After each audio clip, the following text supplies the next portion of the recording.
दो चीज़ें इसमें थोड़ा सा इसको अगर हम देख लें, बोलान माइनिंग की जो आप कर रहे हैं कि ये एक जॉइंट वेंचर है बीडीए का और पीपीएल का, तो इनडायरेक्टली गवर्नमेंट ऑफ बलूचिस्तान और पीपीएल इसमें शराकत में दोनों पार्टनर हैं। हमारा बीडीए डिपार्टमेंट भी है और पीपीएल भी इसमें है, और इन्होंने शराकत करके ये फिर इसके नाम से जो बोलान माइनिंग का एक जो कंपनी है ये फॉर्म हुई, और जो बहुत अरसे से बेसिकली बेराइट माइनिंग पे, वहाँ से बेराइट निकल रहा है, उस पर काम हो रही है। मेरा अपना एक तजवीज़ होगा, चूँकि वो बड़ा एक सैंदक रिलेटेड प्रोजेक्ट था, उसकी अपनी कुछ ज़रूरियात थी।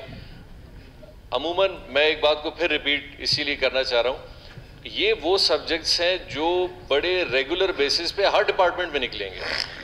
हम अभी एक काम करेंगे, हर चीज़ के लिए एक अलग अलग कमेटी बना रहे हैं, जो कि तरीक़ेकार किसी भी असेंबली का नहीं होता है। हर असेंबली की स्टैंडिंग कमेटीज़ होती हैं, और उनके जो डिपार्टमेंट हैं वो कंसर्न अपने सब्जेक्ट्स को अपनी कमेटीज़ में ख़ुद बुलाते हैं। यानी उसमें फिर ना मुझे कहने की ज़रूरत पड़ेगी, ना सना साहब को शिकायत करने की ज़रूरत पड़ेगी, न ही स्पीकर साहब को रूलिंग देने की ज़रूरत पड़ेगी। हम इन कमेटीज़ को फ़हाल करें।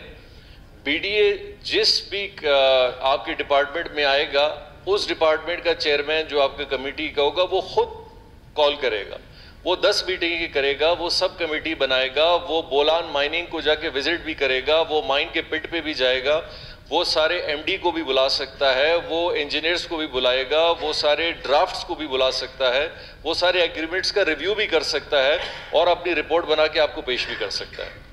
तो पहले भी हमने यही तजवीज़ दी थी, लेकिन चूँकि हमारी कमेटीज़ बनी नहीं थी, और शायद ये एक तासुर दिया जा रहा था कि गवर्नमेंट शायद इस कमेटी को बनाने में इतनी सीरियस नहीं है, लेकिन हमने कहा हम बिल्कुल सीरियस हैं।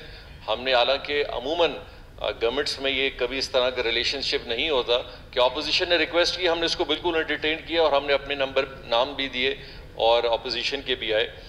ये सैंडिक रिलेटेड था, इसको बिल्कुल आप करें। अगेन मेरी आपसे रिक्वेस्ट होगी, आज का दिन इंशाल्लाह सेशन ख़त्म होता है, आप लोग अगर एक मुश्तरका अपोजिशन लीडर अगर हमें दे दें तो हमें बड़ी खुशी होगी, और हम बड़ा खुश होंगे आपसे कि 2 महीने का अरसा गुजर चुका है और हम अभी तक अपोजिशन लीडर से महरूम हैं।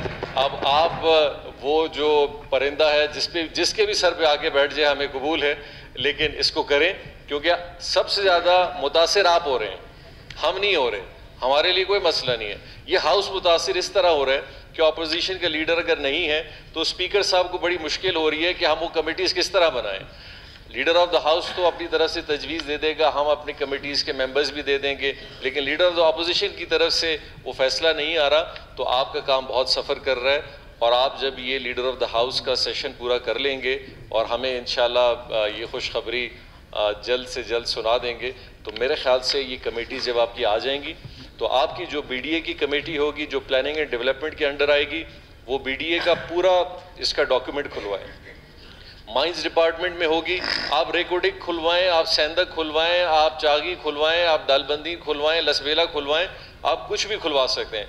फिर आपको इन सारी चीज़ों को बार बार इस तरीके से बोलने की भी ज़रूरत नहीं पड़ेगी। वो कमेटीज़ फ़ाल होंगी, उसमें हमारे मेंबर होंगे, आपके मेंबर होंगे, तरीक़ेकार होगा, ये सेक्रेटरीज़ आएंगे, आपको रिपोर्ट देंगे, डिटेल देंगे, ब्रीफ देंगे। हम सब इस चीज़ों से गुजर चुके हैं।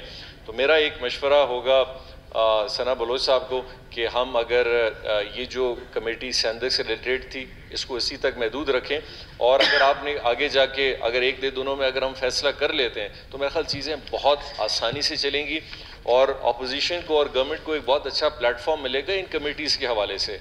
और इसी तरह उसी हवाले से चूँकि सवालात का ये सिलसिला भी शुरू हुआ है सारे डिपार्टमेंट्स का, तो इसमें भी इंशाल्लाह जब हम पार्लिमानी सेक्रेटरीज रखेंगे तो ये चीज़ें और बेहतर होंगी। और किसी भी असम्बली की जो असल ताकत है वो इन्हीं चीज़ों से है, सवाल जवाब का। हालांकि मुझे आज चूँकि मैं शायद नेशनल असम्बली में रहा हूँ, उधर सना साहब भी रहे, ये बहुत कम सवालात हैं।